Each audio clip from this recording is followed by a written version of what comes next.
मेरा नाम प्रिथीपाल सिंह गिल। मैं मैंबर हाँ ICCRC का। अज जी गलबात आप इस वीडियो करनी आ वो करनी आ दो टॉपिक ने। एक तो ओपन वर्क परमिट, जिन्होंने स्पाउजल ओपन वर्क परमिट भी कह दें आप, जोड़े स्टूडेंट्स मैरिड ने उन्होंने स्पाउस जोड़े वीज़ा लैके कैनेडा जाते हैं वो बारे गल करनी है। दूसरी कुछ स्टूडेंट्स के इंपॉर्टेंट क्वेश्चन से दो तीन उन्होंने भी मैं जरूर आंसर करूँगा एंड ऑफ दिस वीडियो। तो दो टॉपिक ने जोड़े आप अज डिस्कस करने ने। पहला गल करते हैं स्पाउजल ओपन वर्क परमिट की। ये मैं समझदा कि अज की डेट के जोड़े रिजल्ट्स ने बहुत स्लो ने। रिजल्ट्स आ रहे हैं बट बहुत बहुत स्लो रिजल्ट्स ने। साढ़े को यह बहुत सारे कैंडिडेट्स भी है जिन्होंने काफ़ी पुरानी 7-7 8 महीने हो गए फाइल लगी हुई। मैडिकल हालांकि हम रिसेंटली अपडेट हुए हैं काफ़ी लोगों के। उम्मीद आ कि हम थोड़े जे रिजल्ट्स आने वाले वक्त के थोड़े जे फास्ट होंगे। जिदा मैं बार बार ये गल करदा, मैं बहुत सारे स्टूडेंट शायद इस गल इस तरीके नहीं समझते कि करोना कई मल्टीपल गल्लां होंदियां ने जिहड़ियां होंदियां ने। करोना की सिचुएशन साडे इत्थे और करोना सिचुएशन कैनेडा के जमीन आसमान का फर्क आ। सेंट्रल गवर्नमेंट एक स्टैंड लैंदी है, जी स्टेट गवर्नमेंट आ वो भी आपका स्टैंड लैंदी है। वो भी कहते हैं कि हाँ असी नहीं चाहते है कि साडे स्टेट के कोई ज़्यादा लोग बाहरों आउण।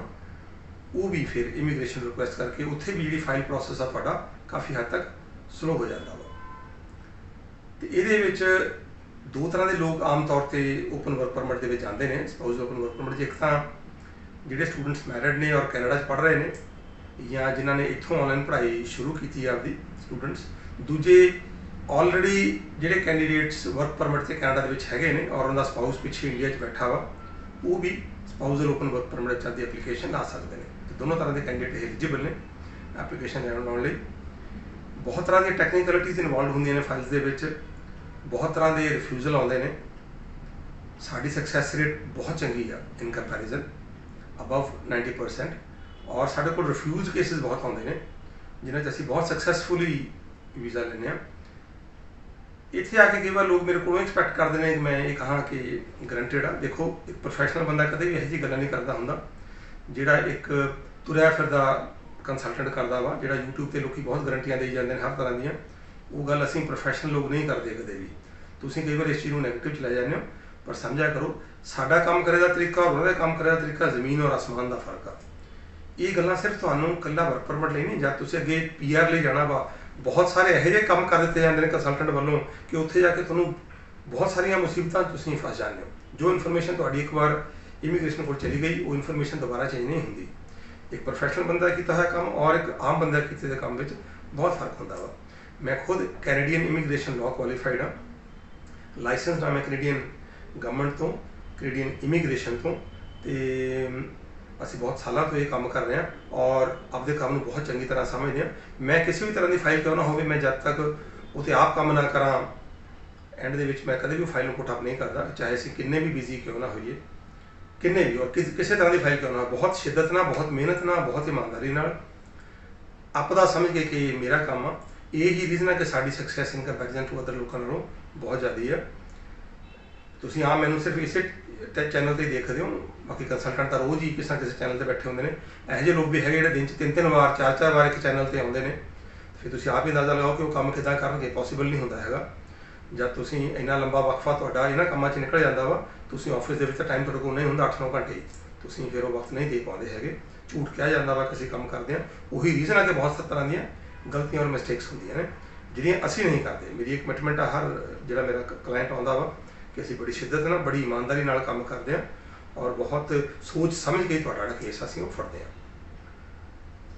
साडी success in comparison to others, चाहे ओपन वर्क परमिट हो, चाहे स्टूडेंट वीज़ा हो, कोई फैमिली का केस हो, कोई विजिटर्स वीज़ा हो, कोई PR का केस हो, it is far high in comparison to others.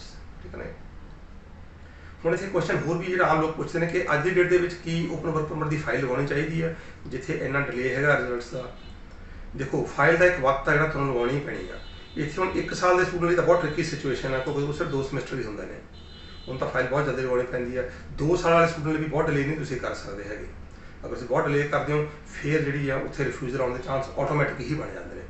इस करके फाइल तो तुहानूं पुटअप करनी पऊगी जरूर कि इस वक्त पुटअप करनी पऊगी किदां दी सिचुएशन आ वो जब तुसीं सानूं आके मिलदे हो तो जरूर असीं तुहानूं गाइड करदे हां भी इस सिचुएशन दे विच तुहानूं आह काम करना चाहिए कि नहीं करना चाहिए। और बहुत सारे ऐसे स्टूडेंट भी है जिथे जिन्होंने ऑनलाइन क्लासिस इत्थे अटेंड कीतियां ने तो टैक्नीकली वो भी लगा सकते हैं अपनी फाइल पर वो भी काफ़ी तरह की चीज़ां होंदियां ने वो हर फाइल अपने आप हर केस अपने आप एक यूनीक केस होंदा वा जब तुम सानूं आके मिलते हो असीं तुहानूं जरूर गाइड कर सकते हैं कि तुहानूं की करना चाहिए फर्दर या की नहीं करना चाहिए। ये बहुत तरह के क्वेश्चन जिहड़े ने ये स्टूडेंट ने आम तौर पर ये पुछदे ने ते मैं सोचा क्यों ना फिर इहदे बारे भी तुहानूं ये गल की जाए। रिजल्ट सारे तो मैं दस्सिया तुहानूं रिजल्ट की तेजी थोड़ा जिहा करोना सिचुएशन होर ईज आउट होंदी है जरूर तुहानूं नज़र आऊगी। पिछे जे हुण जिहड़े प्राइम मिनिस्टर ने कैनेडा के जस्टिन ट्रूडो उन्होंने भी ये गल कही है कि सितंबर तक असीं ऑलमोस्ट मैक्सिमम लोगों को कैनेडा के असीं वैक्सीनेशन लगा देनी है तो वह बड़ा पॉजिटिव रिजल्ट आने के चांसिस ने। बहुत सारे वर्करस की अज उन्होंने लोड़ हैगी है बट लाइक मैं पहली वीडियो बहुत बार कहना हुंदा कि मैडिकल दी फैसिलिटियां उत्थे इदां दियां नहीं हैगियां कि वो इन्ने लोगों को केटर कर सकन। उन्होंने को बहुत लिमिटेड जे हॉस्पिटल हैगे ने गवर्नमेंट के इस करके फिर वो इस गल का रिस्क जिहड़ा वो अवॉइड कर रहे हैं at this moment but very soon you will see results coming in work permit के जिहड़े ओपन वर्क परमिट के कैंडिडेट्स हैं उन्होंने भी। हुण मैं गल करते हैं स्टूडेंट्स बारे। स्टूडेंट्स के दो सवाल बड़े इंपॉर्टेंट एक तो कि फाइल सानूं हुण विड्रॉ करनी चाहिए कि नहीं करनी चाहिए खास तौर पर जिहड़े क्यूबिक बाउंड स्टूडेंट ने बहुत देर तो वेट कर रहे हैं बेचारे लंबा वक्फा लग गया चिंता बड़ी बनी हुई है सारे लिए। मैं पिछले वीडियो भी गल की है कि 31 मार्च तक मिफी ने अपनी रिपोर्ट सबमिट करनी है तो जरूर सानूं वेट कर लेनी चाहिए। हुण उम्मीद सी कि मिडल ऑफ मार्च तो ही रिजल्ट्स आने शुरू हो जाएंगे क्योंकि रिपोर्ट्स काफ़ी अपनी ऑडिटिंग की रिपोर्ट बहुत सारे कॉलेज ने ऑलरेडी सबमिट कर दी है। CDA कॉलेज ने तो अपना ऑडिट ही एक एक्स जो जज से क्यूबिक के उन्होंने तो कराया सीगा तो बहुत उम्मीद सी बट फाइनल जोड़ा होंदा वा सारा कुछ वो इमीग्रेशन कैनेडा के हाथ च फैडरल गवर्नमेंट के हाथ च लैट्स सी व्हाट हैपन पर एट दिस मोमेंट तुहानूं विड्रॉ नहीं करनी चाहिए। अप्रैल दे विच जरूर देख लो कि अप्रैल दे विच की सिचुएशन इवॉल्व होंदी है और किदां रिजल्ट्स आउंदे ने उस तो बाद ही कोई डिसीजन लिया जाए इन्नी जल्दी ना की जाए। मैं जानना बड़ी चिंता वाला विषय और बड़े बच्चे सस्पेंस विच ने बहुत घबराए हुए ने और बहुत पैनिक की सिचुएशन है बहुत पैसे तुसीं खर्च किए हुए ने बट लाइक आई टोल्ड कि कोई भी कुछ नहीं कर सकता गवर्नमेंट के डिसीजन ने अपन वेट ही करनी पऊगी। सो 31 मार्च तो बाद उम्मीद है कि जरूर इस कोई ना कोई तो आउटकम होंदा नजर आऊगा उस तो बाद तुसीं अपना जो भी डिसीजन है वो लै सकते हो। दूसरा बड़ा इंपॉर्टेंट क्वेश्चन स्टूडेंट ने पूछा कि 2 सेमेस्टर जिन्होंने स्टूडेंट्स ने ऑलरेडी लगा ले थे वो हुण की करन। बहुत सारे ऐसे स्टूडेंट जिहड़े फीस नहीं अगे दे पाउणगे और वो चाहते हैं कि और बहुत सारे ऐसे स्टूडेंट चाहते हैं कि एटलीस्ट वो 1 साल जाके उत्थे कैनेडियन एक्सपोजर लैन पढ़ाई का। अगर सारी पढ़ाई इत्थे खत्म हो जाती है तो फिर तो वो पढ़न का एक सिस्टम या तरीका ही नहीं बनता है तो उत्थे तुसीं जरूर ड्रॉप लै सकते हो कॉलेज नाल गल करके। कल नूं जब थोड़ा वीज़ा अप्रूव होंदा वा तो तुसीं फर्दर कॉलेज नाल गल करके अपनी ट्रैवल भी बुक कर सकते हो और तुसीं अपना फर्दर प्लैन भी बना सकते हो। तो इत्थे कोई इदां दी गल नहीं हैगी कि अगर तुसीं ड्रॉप लैंदे हो तुहाडे कोई नैगेटिव होगा इदां दा कुछ नहीं हैगा तुसीं और भी ये चीज़ां अपडेट कर सकते हो। पर ये जरूर है कि तुसीं कॉलेज नाल एक बार गल करो कॉलेज नाल गल करन तो बाद ही जिहड़ा भी हैगा डिसीजन तुसीं 3rd सेमेस्टर में जाण दा या नहीं जाण दा वो लो। ड्राइविंग बारे में खास दस दमा जिहड़े मैं दस्सिया सी पहले भी गल करदा बहुत सख्ती हैगी है बहुत सोच समझ के जो भी वो नॉर्म्स हैगे ने पिछे असीं वीडियो बनाए हुए हैं ट्रैवलिंग के तुसीं देख सकते हो जाके वो नॉर्म्स पूरे करन तो बाद ही ट्रैवल करियो। बहुत सारे बच्चे बड़ी काहली दे विच पासपोर्ट सबमिशन की रिक्वेस्ट आउण दे नाल ही अपनी टिकट बुक कराते हैं उसका खास ख्याल रखियो। तुहानूं कॉलेज यूनिवर्सिटी नाल गल करन तो बाद जिहड़ी होटल की रिक्वायरमेंट है 3 दिन की वो करन तो बाद ही तुसीं आपदा फर्दर जो डिसीजन है ट्रैवल का वो लियो। बाकी असीं और एप्लीकेशन पुटअप कर रहे हैं मई ਲਈ भी जुलाई ਲਈ भी सितंबर ਲਈ भी एंटायर कैनेडा ਦੇ ਵਿੱਚ ਤੁਸੀਂ ਸਾਡੀ ਐਪਲੀਕੇਸ਼ਨ ਪੁਟਅਪ ਕਰਨਾ ਚਾਹੁੰਦੇ ਜ਼ਰੂਰ ਸਾਨੂੰ ਮਿਲ ਸਕਦੇ ਹੋ। ਮੈਨੂੰ ਮਿਲਣਾ ਚਾਹੁੰਦੇ ਹੋ ਜਲੰਧਰ ਆਫਿਸ ਦੇ ਵਿੱਚ ਆ ਕੇ ਤੁਸੀਂ ਮੈਨੂੰ ਮਿਲ ਸਕਦੇ ਹੋ ਬਟ ਪ੍ਰਾਇਰ अपॉइंटमेंट बुक करा के ही आयो मेरी रिक्वेस्ट है ਤੁਹਾਨੂੰ।